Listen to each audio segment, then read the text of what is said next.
This program is brought to you by Emory University. Here with us this afternoon, and this is, I'm Rosemary Magee, and I serve as Vice President and Secretary of the University, and also have been, had the pleasure of hosting a wide range of creativity conversations with people, visitors, members of our own faculty, all across campus, and also attending some of these that others of you have hosted. And it really is an opportunity to think about the creative process and what sparks it and how it can be a more highly developed and important part of both our individual lives and our lives as a part of the community. And this conversation in particular came out of several conversations that my colleague and I have had, and it precedes the Emory University Symphony Orchestra and Chorus presentation of the world premiere of John Anthony Lennon's Eternal Gates, which is next week on the 15th and 16th at the Schwartz Center. And the oratorio is based on the Egyptian Book of the Dead, which, as we know, is the ancient funeral texts which date back to 1500 BCE. So that's the platform that is the basis for the work and for the conversation. And it's really going to be a momentous event that many of us are looking forward to. And we thought it would be important to get some insights from the composer about the work and also about the process. And I guess the first thing I want to say to you, Jack, is first of all, thanks for doing this, and thanks also for the work that we're about to experience next week. And I'd like to know a little bit more about the title of it. The title you've chosen for the work is Eternal Gates. And give us a sense of context for that, why you chose that, and what that points us towards. Okay. Well, thank you for having me come to your conversation this week, and thank you for attending. The title, Eternal Gates, has several connotations in different religions. In the context of the mythology of Egyptian deities, this refers to some degree to Amenta, which was a city in Egypt where supposedly one went to die and go on to the afterlife. And so there's that reference there of these gates that are eternal, and deities have to go through them, and the meaning that involves. And this idea of working with the material from the Book of the Dead, that is something that's been with you for a while.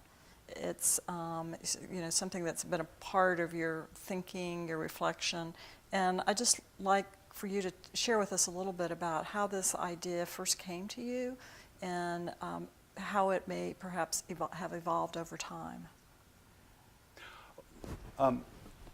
Maybe to answer that, I could start at the beginning and work back.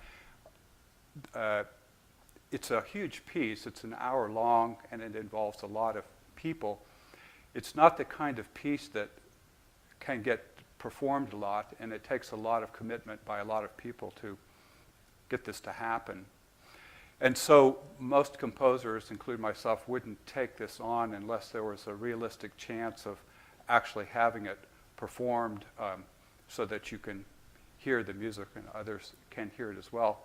And so that, particularly for this piece, involved the ability to have these forces on campus from all over the campus who could do this and are very good ensembles and are conductors who are willing to take this on.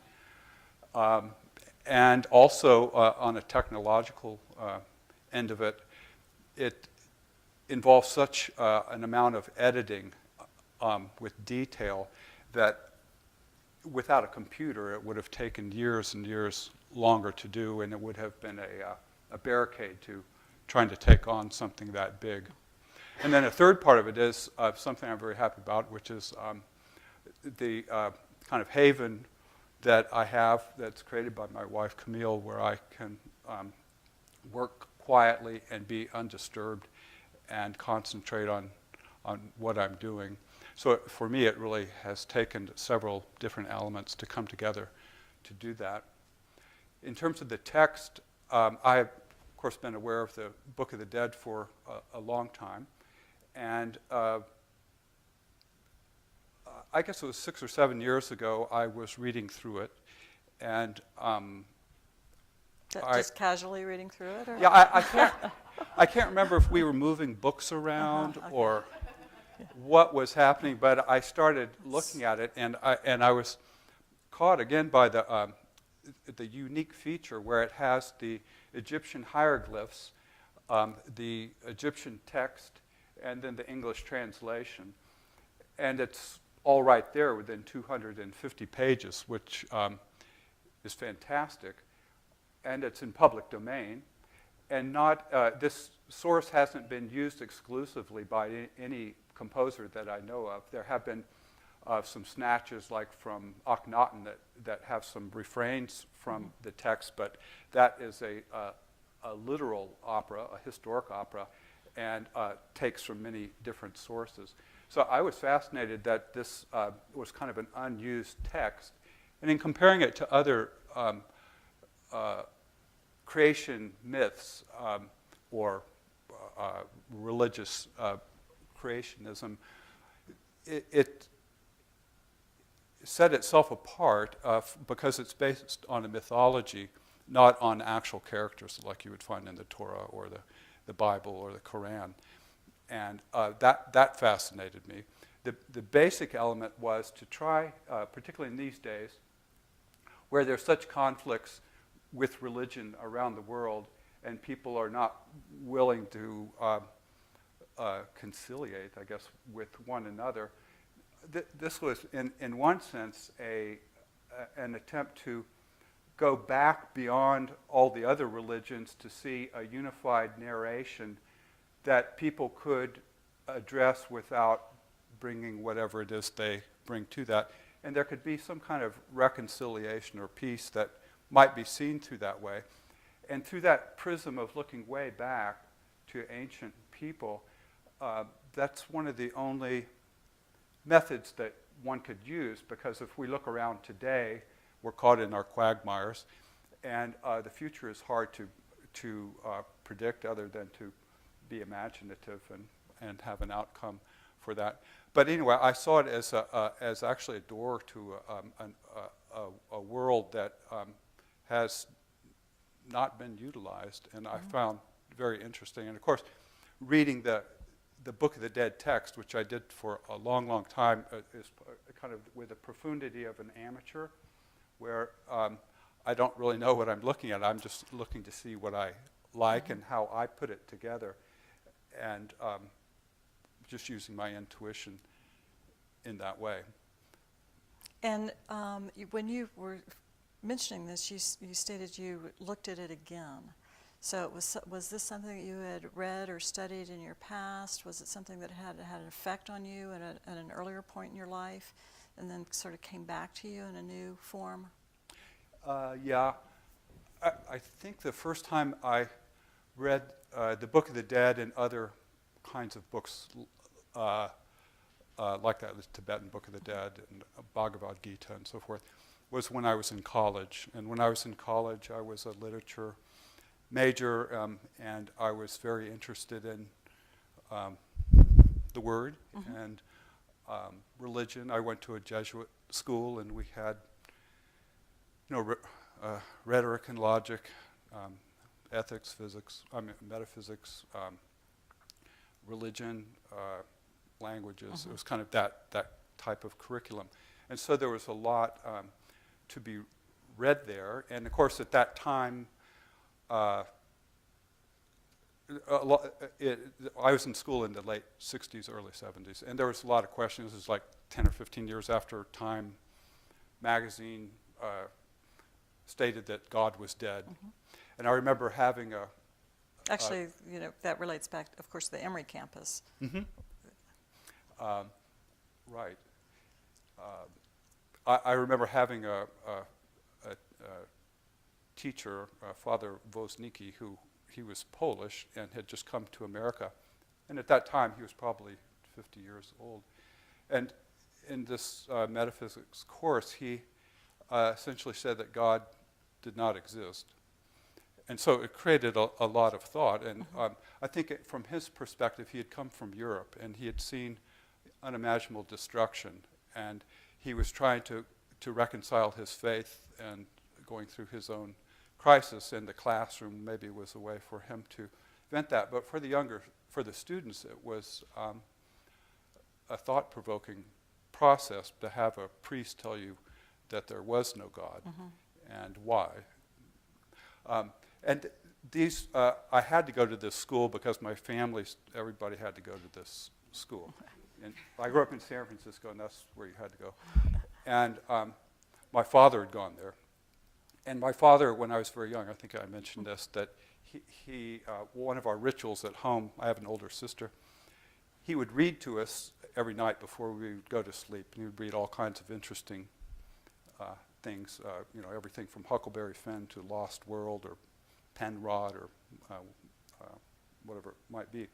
But sometimes he would, if we ran out of the book, he would just start making a story up, and we'd say, well, tell us more.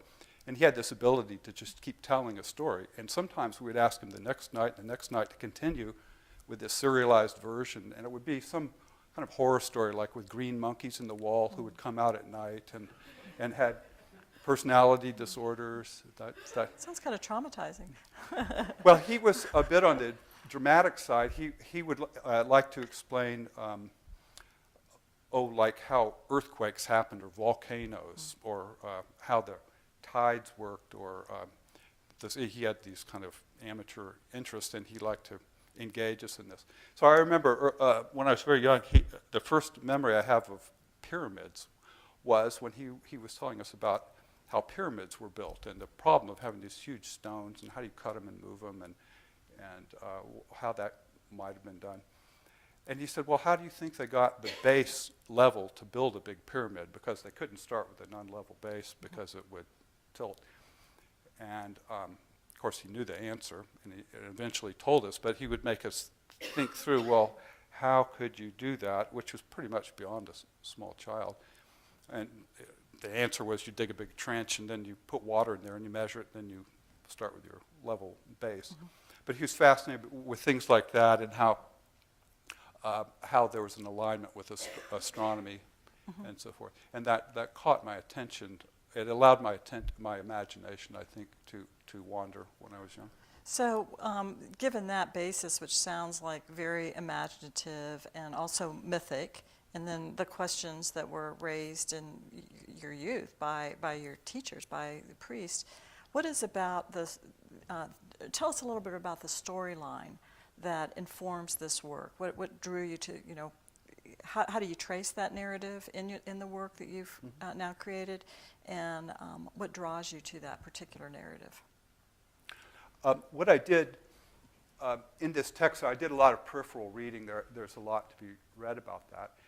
And an earlier source is the Amduat that predates the Book of the Dead by quite a bit of time. And it would have, for instance, it talks about it's the Book of Gates, and it talks about the hours that pass, kind of like in the Tibetan Book of the Dead, where it talks in the Thodals, where the Bardos, where each day there's another progression into the afterlife. And so from there, for instance, one of the movements came to be the gates of heaven, and there are 12 gates. So it was kind of using that imagination. There's another text by Christopher Eyre that, well, not Christopher Eyre, I went off there. Well, I'll come back. To you. What I was going to say was, if people would like, what I did is I took the text from the Book of the Dead, and then in these peripheral readings, Christopher Eyre was the cannibal hymns, and in those peripheral texts, there are listings from the literature what was being talked about, and I took all the subtitles from particularly the coffin texts, and so I thought I would read the 12 movements, and then the subtitle, so you kind of get a sense of what happens. So the first title is Star Clock, and the description is, time and the beginning are created by the great deep, the primal water knew. And after that comes the island of flame, where Ra creates the earth in the netherworld with light. And the third movement's the harpist song. And the deities Hathor, Isis, and Osiris sing an offering of praise of Ra, the creator of the netherworld earth. And then the Valley of Darkness. In this netherworld earth, evil lurks among Set and his fiends, who cannot abide light and truth, and who want the head of Osiris, the god of eternity and the heir of Ra. And so he, in the Temple of Dendra, the fifth movement, amid wild adulations of good and evil, Osiris arrives to find the altar where he will be sacrificed by the forces of evil. Osiris asks Ra for resurrection into heaven that will bring triumph over Set and allow him to reign for eternity. Then we go to the sixth movement, which is the hymn to Osiris. And here, Isis, the divine, sings a hymn of praise of Osiris for his resurrection into heaven, which is followed by the fiery lake, where by boat Ra crosses the lake of fire into death with his divine followers from the netherworld into the horizon of afterlife. And I'm getting through here. Movement 8, Hathor, the goddess of the sky, prays for Ra for safe passage into heaven for Osiris and Isis and for all blessed souls. Then 9, the ladder of the sky, Osiris and Isis follow Ra and lead Hathor, the divine followers, into the sky. And let's see, gates of heaven, which I mentioned. The deities rise and approach the 12 gates of heaven and ask that they be opened. Then 11, the fields of peace, led by Ra, Osiris, Isis, and Hathor, the divine followers glimpse the fields of eternal peace. And then finally, in the last movement, the festival of the beautiful visit. This is where all the deities come together to have a festival of joy. And in this last movement, the audience will join in, I hope, and sing a refrain that in Egyptian is forever and ever, forever and ever. And it's very clear what's coming up. And the conductor will turn around and cue people in. So just some kind of logistical questions here. You referenced the Egyptian, so how much of the Egyptian did you know, or do you know, or how did you attain the knowledge that you needed in order to do this? Because the work is actually, you use the Egyptian in it, is that right? Right, what I did, I had these subtitles Right. that created the narrative. Then I took from the Book of the Dead the text that would fit in a particular movement. So I really arranged the text, I didn't write it. I only had to make some slight alterations to have some grammatical consistency in a few spots. I wouldn't claim to know Egyptian. Right. It's just that I kept looking at the text and looking at it until it started, there was a coherence that made sense. I would spend hours like looking for the word he, or hours looking for another word, and then I over a long time I put it together. I think there were about 25 edits. It's like a puzzle. To get it to the point where it is at this point. And then how did you connect the ideas that you had and the stories, the narrative and the ideas to the actual music? What was the connecting point? So you could imagine it, you could hear it, you could feel it. How does that magical composition occur? Because you've got a concept, but it becomes embodied in the music. I think it's the oral imagination where, say, if a composer's given a visual or a story or something like that, it's pretty natural to start ascribing sound to this, the dramatic underlying sound of what happens. And so going back to this idea of how the pyramids were built, I was thinking, well, what would it have been like, the music, what would it have been like at that time? So we know from descriptions that what some of the instruments were and how they were used. We know that they had ritual music in temples and in pyramids. These are young voices, like 18, 25 years old. They didn't live very long, so the voices would have had a certain quality. And they sang sometimes solo or in groups. There would be ambient sound in these large spaces, so you would get some echo and some kind of ambient acoustic sound. And also they did processions, so you can imagine some things would be in two. But also there are descriptions. One early one is from Herodotus from, I think, the 4th century BCE, where he talks about Egyptian music and how it has its own kind of music, but you can find similar music in Syria at the time and then later in Greece. And he describes a procession where the sistrum, which is a little metallic instrument, could be put in a rack, and they would play that, and he says it would imitate the sound of papyrus leaves. Also, he says that the music is similar to what was found in Greece a little bit later, and also there's a Roman writer,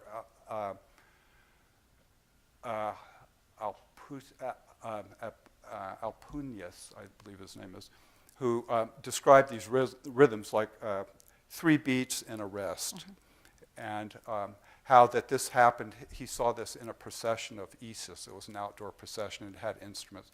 And part of the reason, if they had a lot of people, they would use something like a sistrum, much like in the military, just to keep people in the same beat together rather than a crowd wandering around. So from that, one can extrapolate a lot of things of what could be heard. So for me, the instruments, they speak of harps or lyres, the sistrum, the seseta, which is another percussion instrument. And of course, these are small little instruments if you've seen them like in museums or pictures. And so what I wanted to do is blow this all up like by 1,000 times. So I'm using a lot of metallic percussion instead of these little things. And there are a lot of crowd voices. And you knew from the beginning that it would be an orchestral work? Right. Because I had this chance to, so I was going to go on that. Opportunity. Right. And so what is that process then of blowing it up? So not the types of instruments, the size of the sound, the numbers of people who participate, from a concept that you have in the beginning to something that's a very large scale, complex, involving a lot of moving parts and pieces and voices. And luckily the voices are of the same age time that you would be of the historical references. But how do you make that translation?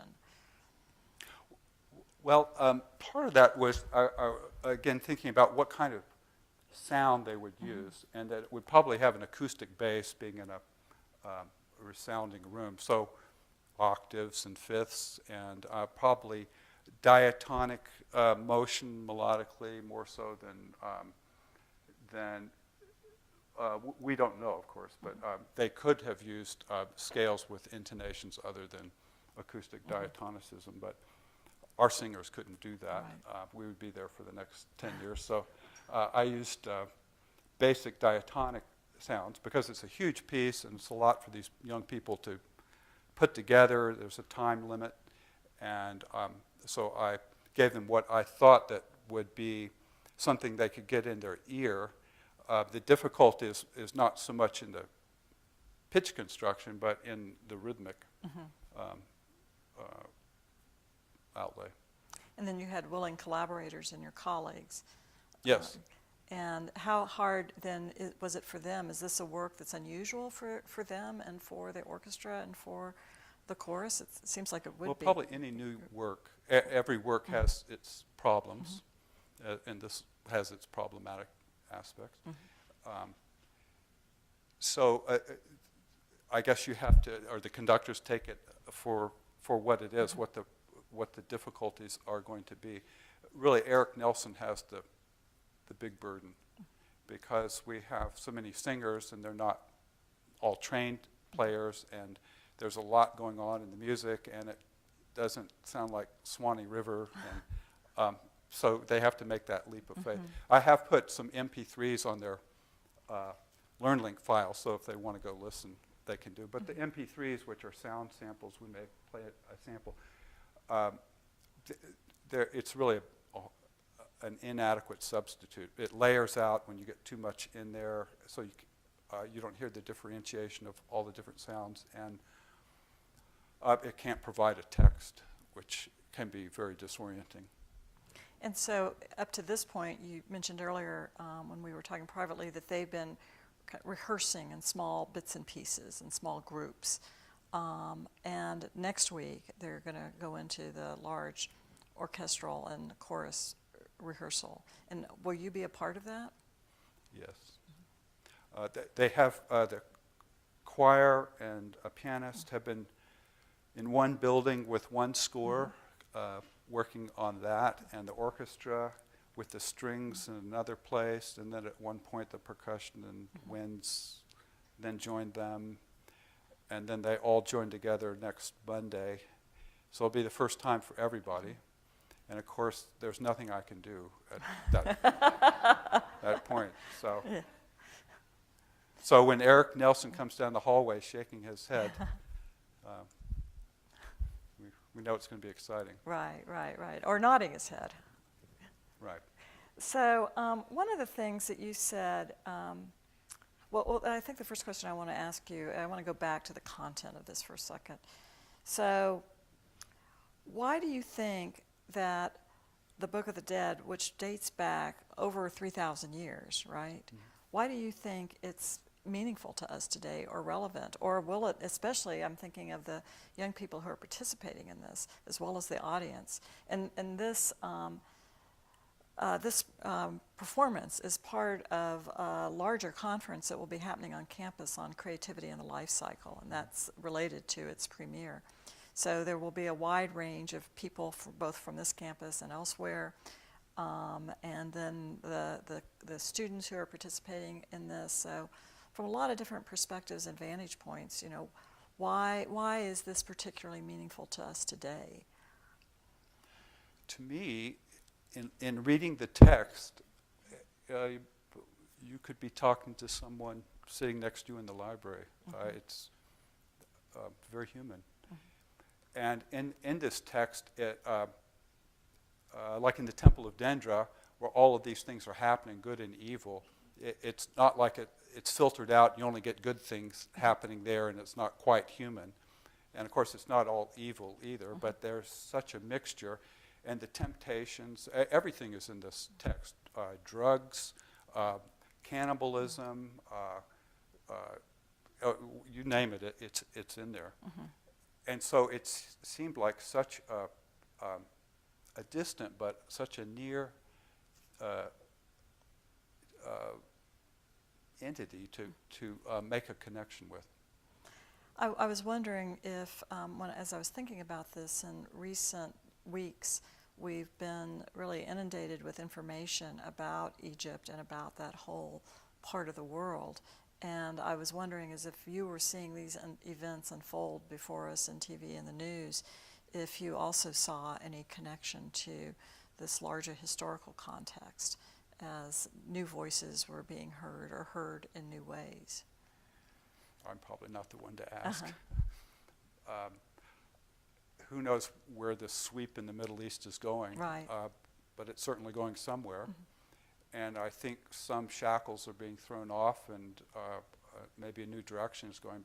I don't know if it's leading to a universality or what, though. Right. Yeah, more than the historical part of that or what will happen in the future. I was wondering if it made the music and the material, the text, kind of have a deeper resonance for you as you kind of saw that energy arising in the land of the pyramids. Sure, you pay more attention to what's going on, but then I couldn't say I have first-hand contact with that culture, present-day culture. Right. So I think I feel inadequate there. More to the history of it. You said in another context, that these ancient people had the same existential questions and desires that we struggle with today. And what do you think those primary existential questions are that you're referring to that we struggle with today and that are in the material? They wanted to know what happens next. And they wanted to know what they could do to propitiate the gods so that they could go from the netherworld to the afterlife, thinking that the evil that is in the netherworld would be something to transcend. So definitely there's a future part of it, which is what's going to happen next. But there's also, it seems to me, implied in that a present part in that. So how do we live our lives, or how do we think about our lives now, in order to prepare ourselves for the future? Do you see that part of it as well? Of course, my expertise is more music and the inspiration around that, so I feel not real comfortable trying to be a scholar about it. I think there's some similarities, but differences. We have different cultural ideas, certainly than they did at that time. But you see the music as a way of really transcending culture, both in terms of time as well as place. Mm-hmm. Again, going to the universal. Right. I think there are these universal truths that, much like classicism, things come and go, but there's often then a return in between to a more kind of a larger, unified thought. Who knows if that would happen again? How does this work relate to some of your earlier work that you've done? Is it part of a pattern or a continuum? Are there questions, both musical questions and other questions that have informed that also inform this? I was thinking about that. This piece distinctly looks backward to look forward. And I did a piece about 2 years ago for oboe and string quartet that actually looked back to Greece and the island of Aeolia, or the mythical island. And I usually don't look backward in works. This year I've had 3 premieres, one in September in Switzerland, and it was a performance art piece titled The Walls of Paradise. And it's really about what happens inside the walls of paradise. So it's really looking forward and to the existentialist happenings or fears or hopes that occur in the future. And then just recently I had a piece premiered in New York, which was about something that just actually during our recent big snowstorm. I pretty much wrote it during that time when I was, Camille and I were locked in the house and we couldn't really get out. And so after the snow, we were supposed, it's a long story, but we were stuck in the house. And finally the sun came out, and I was supposed to write this guitar piece. And so I decided to use the instrument to write it, and not at the piano, but play at the guitar. And so I had some ideas about what I was going to do, but I noticed that the light was coming through the window across the strings onto the fingerboard, and you could see these shadows of the fingers and then the strings. And so as I followed it, it was fun to kind of play with those shadows. So it's kind of what was happening right then. And, so I titled the piece Silhouettes, but it's kind of in the now piece. Right. So I think composers, they jump around whatever is the inspiration at the time. But this particular process required a tremendous amount of research, and so it is a very scholarly project. Yeah, because of the text. Right, and do your other works require that degree of research, or is it a different kind of mode, like in the one you just described as a more present, contemplative? If it's just notes and rhythms and instruments, I don't need to go anywhere. I can go out in the garage and work on that. If it has a text, it has extra musical characteristics that affect the music.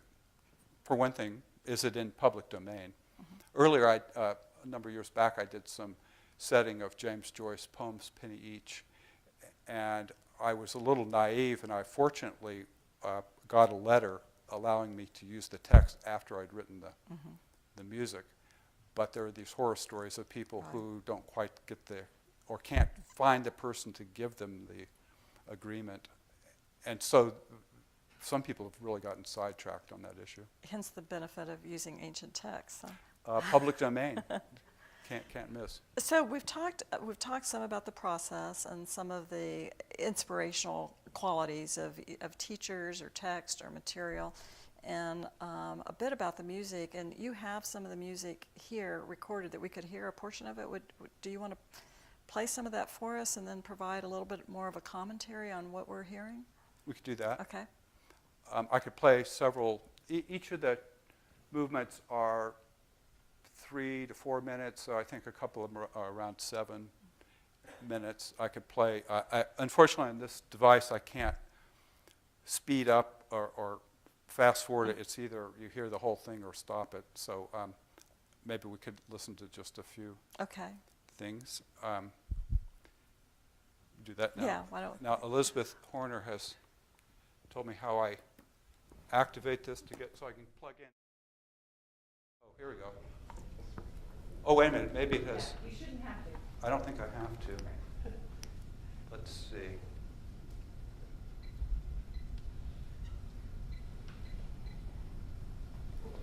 I just learned how to do this. So oh, that's not it.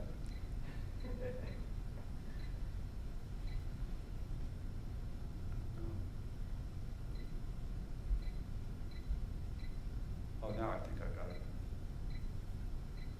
So I thought I'd play something. Oh, shoot. Well, this is kind of an upbeat. So when they're crossing, the boat's crossing the river at night, and the river's on fire, and the Dieters are trying to go across to get to the horizon, to the afterworld.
So will you tell us a little bit more about the oh, you're going to, Oh, wait, I'm trying to stop.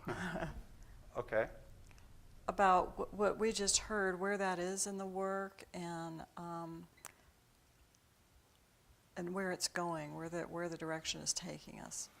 So that's the seventh movement, Uh-huh. which is, I'm sorry, those are sound samples, and so it's kind of hard to hear the detail, but this is where Ra is leading the boat, and they're going through the water, so you hear the strings are kind of rowing, and they're trying to make this passage across through the night over this lake on fire to get to the horizon and go through the horizon to the west, which leads them to the afterlife.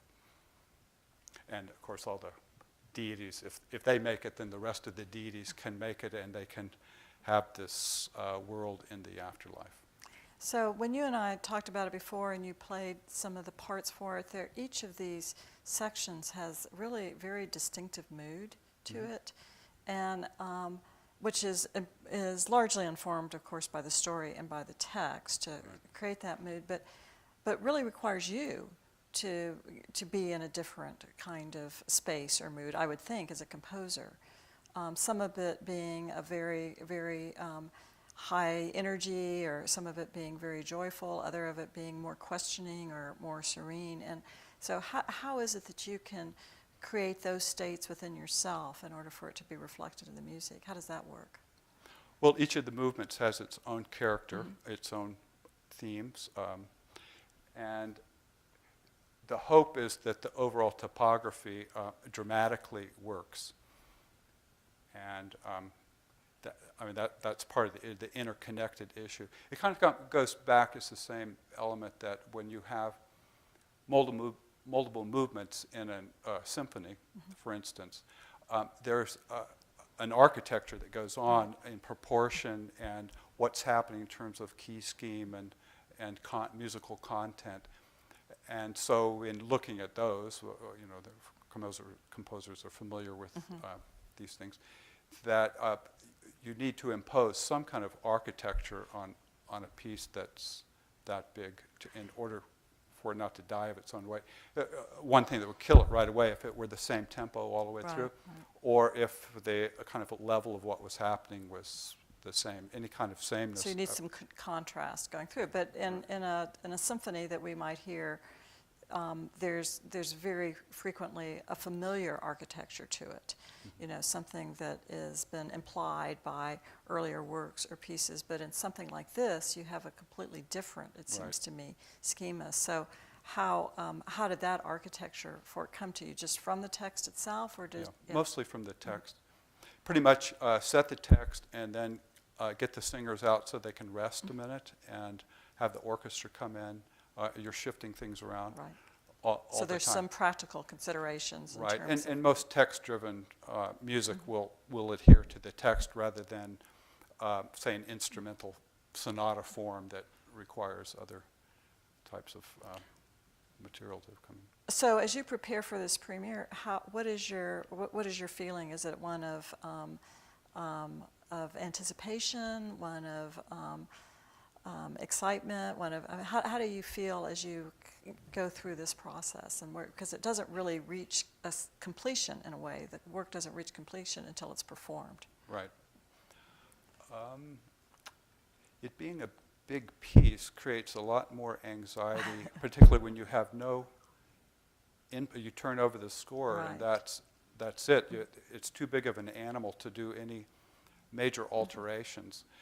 Most of the alteration type things that happened were in the last year or two, where I would sit down with mostly Eric Nelson to talk about the vocal things, because vocalists have concerns that violin players don't have.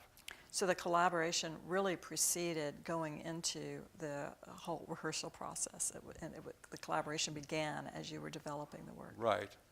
I didn't want to give Eric the score during spring break and ask him to put that together. That wouldn't have worked. Right.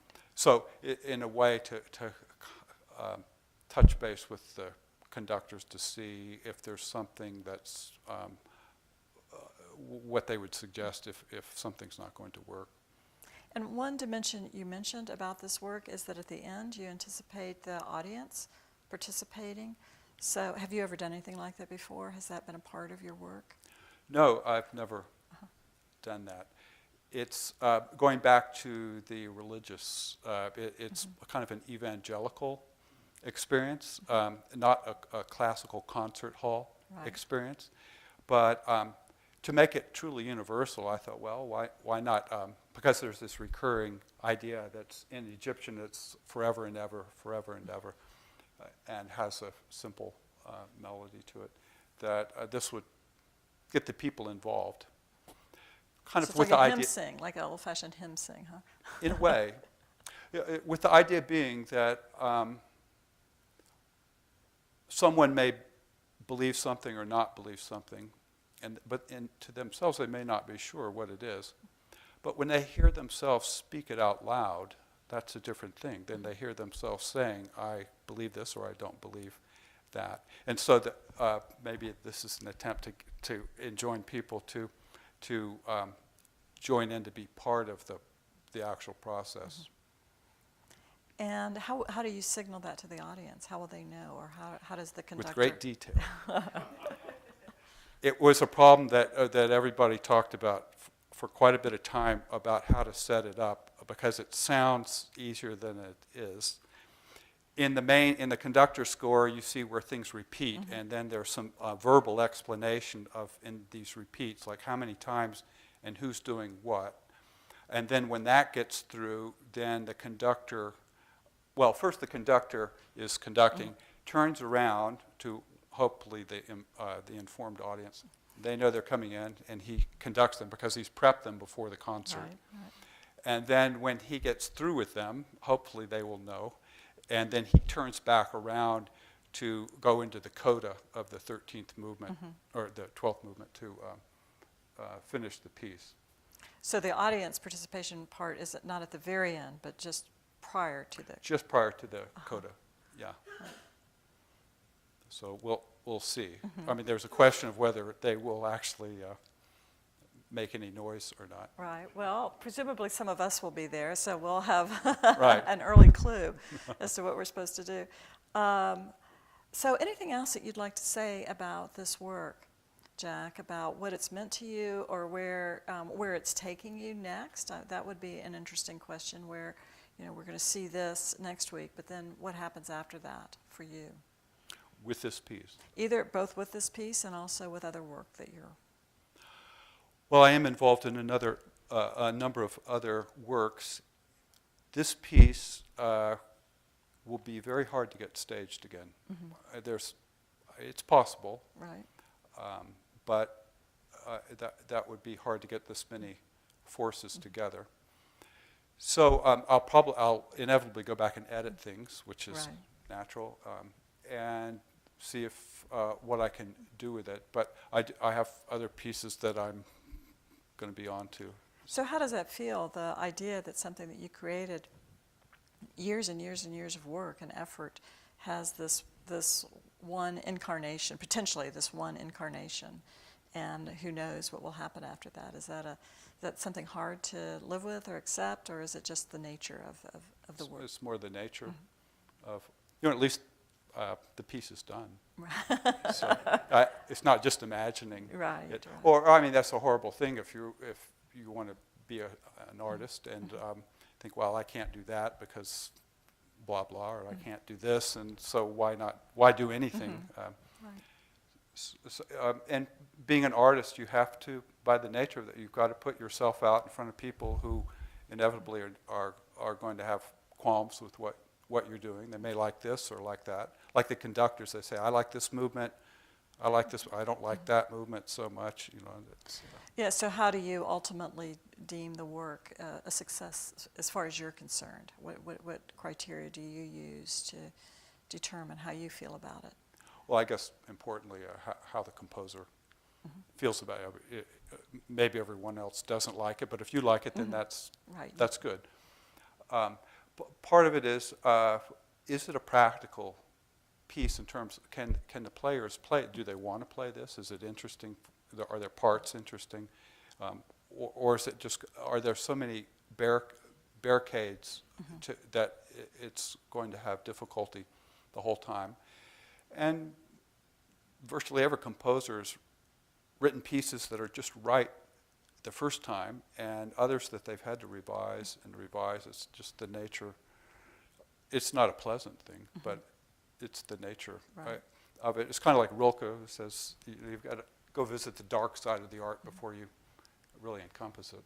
And that's actually kind of leads to a final question I had for you. We talked about some influences, such as one you just mentioned, of kind of literary influences. But art, and in your art form, beyond the music and beyond the literature or the text, are there other artistic or influences, things that attract your attention, or something that comes back in your consciousness that you may not even be aware of until it has some sort of form in the music itself? Could you restate that? So other influences beyond perhaps the text or music, other kinds of art forms that are appealing to you and that have a connection to your... For me, literature is always, the word has always been the most important. I do get ideas from visual arts, once in a while from nature. Right. Not as much, though. It's mostly the imagination. With the artist working with intuition and a lack of logic, and intersecting with other influences that could do that. You know, a favorite question people ask: what is your favorite piece of music, or what do you listen to? And I think my answer is usually disappointing, because I often say, well, in this piece I like this section, and this piece I like this movement, or I like this moment, rather than saying, well, I like this piece from measure one to the end. But that could be the nature of the composer too. Yeah, inclined to see it in its component parts. Right. So again, is there anything else that you'd like to say, like us to know about this work? So as we go into it, we'll be thinking about it in that broader context. Or anything you want to say about the experience for you? And did you want to play another excerpt? Maybe I could play one more movement, and then try to answer, I guess. Okay, that sounds great. Now I have to deal with this again.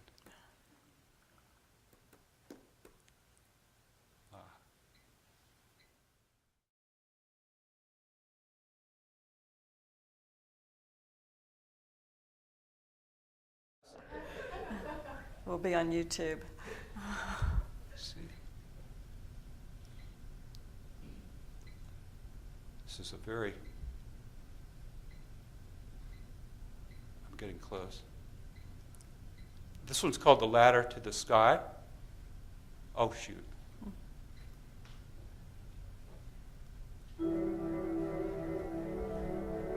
Perpetually goes up.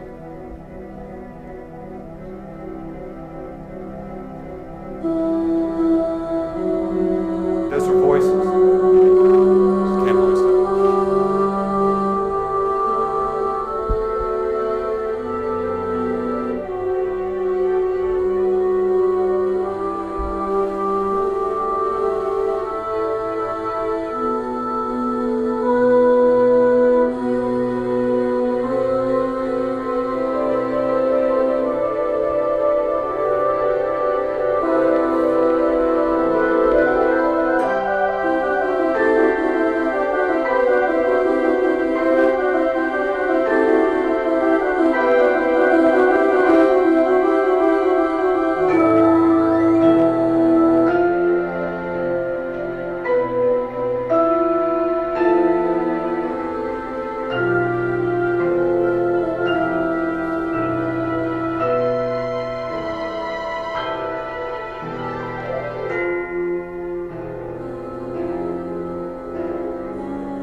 Sorry, that one, the strings behind it are the most important thing, but you can't hear them in this recording so much.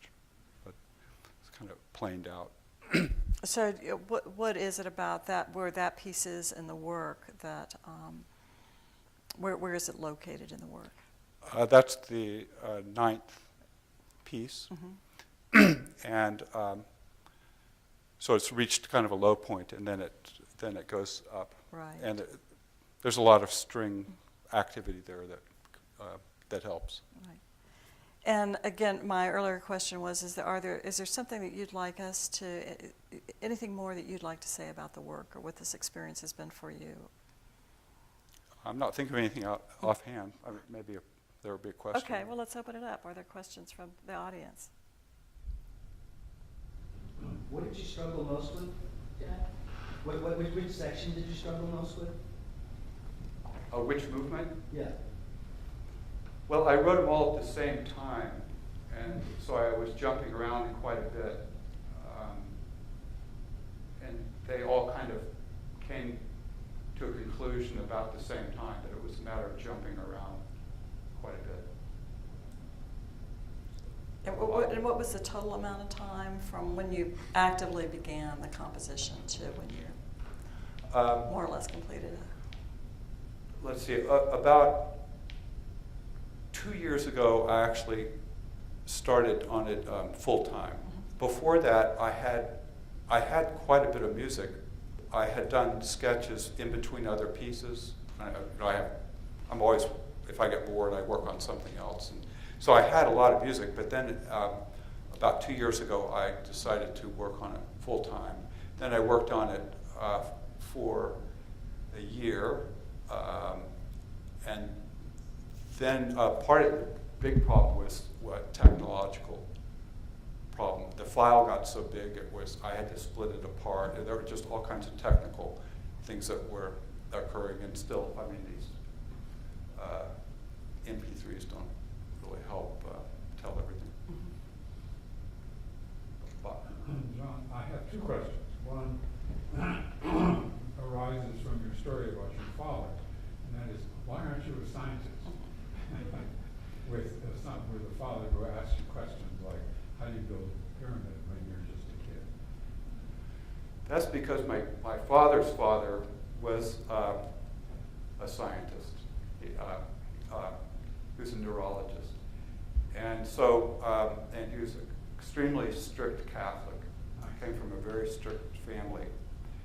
And, where you didn't get to decide what you were going to do, you were kind of told. So my father was forced to go in. He wanted to be a writer, and actually worked in Hollywood for about 6 or 8 years in the 30s. And he wanted to pursue that, but it was very much against what his father would have allowed.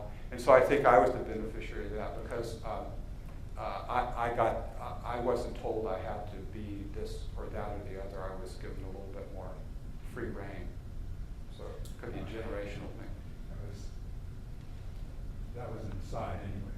My real question is, you mentioned oral imagination. And you also talked about the fact that the most important influence on you is, quotes, the word, as you said several times. Would you talk a little about that, the distinction between creativity or oral imagination versus verbal or textual imagination? That's a fascinating, to me it's sort of blank as to how one makes that transition, or the connection that Rosemary was talking about. Yeah, I guess they are different. I really like the word, but that is different than sound imagination. And it could be that maybe if for different people, if they're experiencing some things as kind of in black and white, and then they get to something that they're very practiced at or have a real interest in doing, and then all of a sudden it's in color, more amplified and more affects you more internally. And then maybe the spectrum goes on, you think about something else, and it's back to black and white. And people have their different strengths, I guess. So maybe with a writer, they would see a certain kind of writing and it would all open up to them and help their imaginations. But maybe a painter looking at this would say, I'm bored by what that looks like, and it's not giving me any imagination at all. Is that? No. The question I'm asking, I can visualize if I were going to be a creative writer, I would be thinking in plot lines, I would be thinking in activities, I would be thinking in sequences of verbally expressive action. And if I were going to be a painter, I have a very clear idea of what figural imagination might be, or whatever you want to call it. I don't understand how you convert that in either of those into oral or sound imagination. I mean, I guess you can say, well, you can put the notes this way and that way. I think that there is the connection where a writer may start with one word and then put another word, and then that implies what the third word should be. So if you hear a sound, it can be anything, but if you juxtapose some other element to it, then that relationship implies a lot of possibilities, some of them very abstract, some very simple. And then by adding in the next pitch or the next idea, then it multiplies. And I think in the process of writing, you want to be in that zone where you're not even questioning or thinking about that, you're just doing. And then you can come back later and see, well, what did you do to capture that? I remember hanging around a Japanese painter who did wood blocks, and he would spend the morning drinking coffee and smoking cigarettes, and then he would approach the canvas with a lot of whatever it is built up, and then just capture the stroke like that. And he said that was the most important thing, because you could then go from that. But if you didn't capture the spirit and the motion of the stroke that he had, then it couldn't go from there. And there's something about that kind of practice of trying to capture the spirit. For instance, if I, like working at the piano, rather than putting a piece of blank paper up and saying, okay, I'm going to write a 36 measure piece that does this, that, and the other, I wouldn't go that way, because I would be getting too much in the way with other things, too many considerations to think of it that way. It would be better to get the blank piece of paper up there and capture one idea, just capture the spirit, literally. Get the basic idea on the page, because once I've got it, I can always go back and develop it and see what its relationship is to the other piece of paper that came there from yesterday. And then after a while, those relationships build up, and one can see which direction it's going to do. But I think on the moment-to-moment decision, it's kind of like crossword puzzles, where it just comes to you, okay, that's what the word is going to be, and you think, well, how did okay, there were so many spaces, and I had this letter, but still, I mean, how did you come to some decision that was the word? And it's hard to say, well, what triggered that, where you would come up with the word to put in there. But I think in music, when you're in that zone, or writing or painting or whatever you're working on that kind of level, it's not a rational level. The rationality comes maybe later. It's the irrationality or the chaos that occurs first. Well, with that in mind, how do you teach composition to your students? You can't teach people how to write music. Right. But you have composition students. All you can do with composition students is give them the opportunity to compose, and help them with technical elements. Like, how do you get this notated on the page? What will work, what won't work? And then let the music come from that. But I've never successfully been able to actually teach someone composition. So you provide the opportunity for it to arise, Right. and you work on some of the technical dimensions of that. A lot of times it's their own self-realization about. One of the most interesting things with a composition class is I have them work with the Vega String Quartet, professional string quartet, and we get together and the Vega plays the music and then we discuss it. And to see these young students who've never dealt with many musicians, and particularly not professionally, to actually see that these notes on the page don't just get played, but they rise to a level of art, to see their reaction, and they learn more from that than anything I could say for weeks on end. Right, sounds very meaningful. So in that way, it's I think art is like that. It's your own self-realization or actualization. And so when you see a work such as this one performed, you then see that as a kind of, not final or concluding step in a process of self-realization, but an important part of that whole, of everything that's come before. And what's interesting is, as Bob pointed out, that you really reference back to the pyramids of your childhood, those conversations, and not just the scientific part of that and measurements and all of that, but also the whole imaginative environment that was created. Well, I think like a lot of composers, when I was 5 years old, hearing these things, I was making up little songs too and singing those, and so it was kind of all a process. Well, thank you very much, Jack, for sharing your process with us, something about your life that led to this, and also the work itself, which we'll have the opportunity to hear, and it's kind of full translation and embodiment in the lives of so many people of this, partners of colleagues of us in this community. So we're very grateful for your Well, thank your you presence. for the invitation, Yeah. and thank you for Yeah, all thanks for coming. coming.